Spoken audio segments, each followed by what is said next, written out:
11th admission 2025-26 मध्ये allotment लागलेले आहे, म्हणजे राऊंड 1चे। यामध्ये भरपूर सारे असे विद्यार्थी आहे की ज्यांना कॉलेज मिळालेले नाही आहे। त्यांच्या कमेंट्स येत आहे की सर आता आमचा नंबर लागलेला नाही आहे, तर आम्ही काय करायचं। तर त्या विद्यार्थ्यांसाठी संपूर्ण अपडेट आपण या व्हिडिओमध्ये बघणार आहे की सर्वप्रथम बघणार आहे की ज्यांचे नंबर लागलेले नाही आहे एकाही कॉलेजला त्यांनी काय करायचं।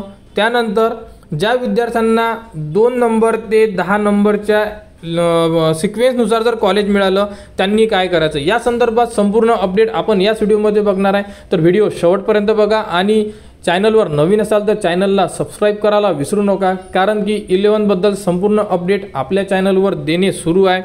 तर सर्वप्रथम बघू शकता लिस्ट लागलेली आहे। विद्यार्थी कॉलेजमध्ये 7 तारखेपर्यंत प्रवेश घेऊ शकतात। ज्या विद्यार्थ्यांचे नंबर लागलेले आहेत ते विद्यार्थी 7 तारखेपर्यंत प्रवेश घेणार। जे विद्यार्थी प्रवेश घेणार नाही त्यांचे 7 तारखेला संध्याकाळी संपूर्ण जे त्यांचे लागलेले नंबर आहे हे कॅन्सल करण्यात येणार। अशा प्रकारे अपडेट आपण ऑलरेडी दिलेली होती। आणि आता ज्या विद्यार्थ्यांचे नंबर लागलेले नाही आहे ते विद्यार्थी कॅप राऊंड 2चा फॉर्म भरू शकतात। म्हणजे जेव्हा राऊंड 2चा फॉर्म सुरू होणार आहे तेव्हा ते विद्यार्थी फॉर्म भरू शकतात। कारण बघू शकता कॉलेज नाही आले हे काय करू, म्हणजे कॉलेज लागलेले नाही तर काय करू, सर माझं नाव पहिल्या फेरीमध्ये नाव नाही तर मी काय करू, म्हणजे पहिल्या लिस्टमध्ये नाव आलेले नाही आहे। तरी घाबरण्याचं कारण नाही आहे। ज्यांचेही नंबर पहिल्या राऊंडमध्ये लागलेले नाही आहे ते विद्यार्थी राऊंड 2चा फॉर्म भरू शकतात। तर संपूर्ण विद्यार्थी 9 तारखेनंतर बघू शकता 9 तारखेनंतर राऊंड 2चा टाइम टेबल उपलब्ध होणार। त्यानंतर तुम्ही राऊंड 2 मध्ये पार्ट 1 आणि पार्ट 2 दोन्ही फॉर्म भरू शकता।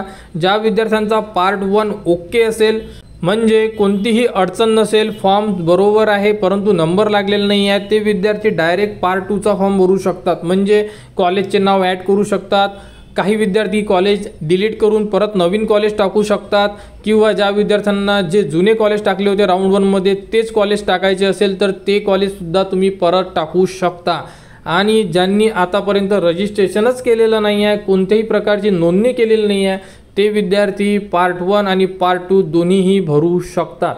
परंतु कधी 9 तारखेला संपूर्ण ज्या सेकंड नंबरची फेरी आहे त्यांच्यासाठी जागा उपलब्ध करून देण्यात येणार। त्यानंतर आपण अंदाज सांगू शकतो 11 किंवा 12 तारखेला राऊंड 2चा फॉर्म सुरू होऊ शकतो। संपूर्ण अपडेट वेळोवेळी आपल्या चॅनलवर देणे सुरू आहे, त्यामुळे घाबरण्याचं कारण नाही आहे। तुम्ही आपल्या कुठेतरी कनेक्टेड राहा, चॅनलवर राहा किंवा टेलिग्राम चॅनलवर सुद्धा तुम्ही कनेक्ट राहू शकता। तुम्हाला संपूर्ण अपडेट मिळणार, त्यामुळे तुमच्याकडून कोणताही राऊंड किंवा कोणतीही अपडेट मिस होणार नाही।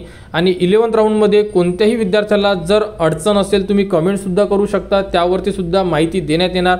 तर एकच लक्षात ठेवा 9 तारखेनंतर राऊंड 2चा फॉर्म सुरू होणार।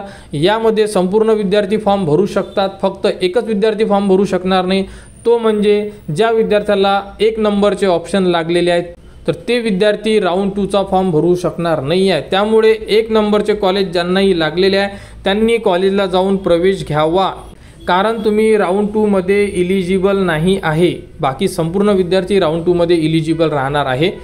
तर 11th ॲडमिशन 2025-26 बद्दल जी पुढील अपडेट येईल ती तुम्हाला आपल्या चॅनलवर देण्यात येणार। त्यासाठी आपल्या चॅनलच्या कनेक्टमध्ये राहा, चॅनलला सबस्क्राइब करा व हा व्हिडिओ इतरांपर्यंत शेअर करा।